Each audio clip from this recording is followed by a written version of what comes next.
Hi class. So I googled informed consent and found a really good form, I think. She was in St. Petersburg, Florida, and her name is Deborah Cross.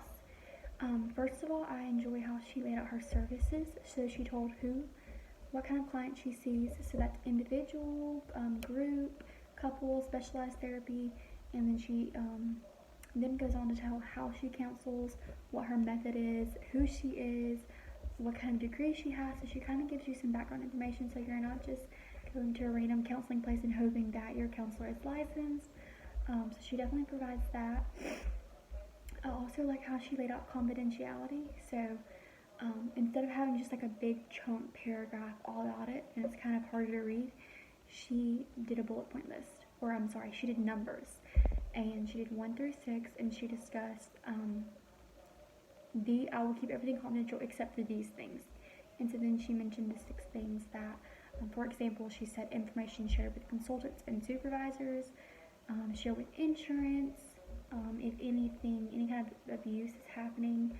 That was another example. But as far as comparing hers to the ACA Code of Ethics and then also Florida's laws, everything lined up basically. In the ACA Code of Ethics, it just states that you need to have your purposes, your goals, your techniques, procedures, limitations, potential risk, benefits of services, counselor's qualifications, credentials, relevant experience, approach to counseling.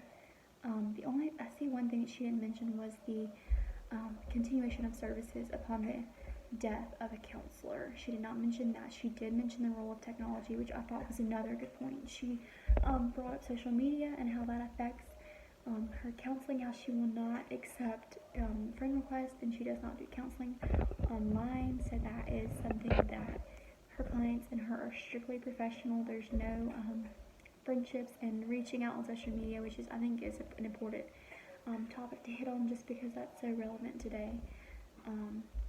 But yeah, everything that they laid out, she has the fees, the billing, she has confidentiality, of course, which I already mentioned. So everything she did was awesome. And I think that it was really well laid out.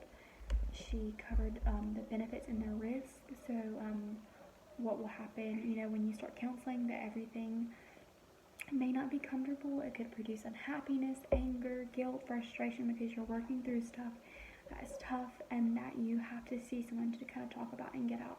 So she mentioned that, and she also at the bottom listed the client rights, and she kind of went through a little list, and she said, you have the right to be treated respectful and confidential. You have the right to non-discriminatory services. And she just kind of went in the list, and I think it was very professional how she laid it out. And then, of course, she just had the bottom where you would sign, of course. But I think the way that she laid it out was very professional, and I think it was definitely recommended. And it was a good example of meeting the ACA Code of Ethics in Florida. There was really no difference.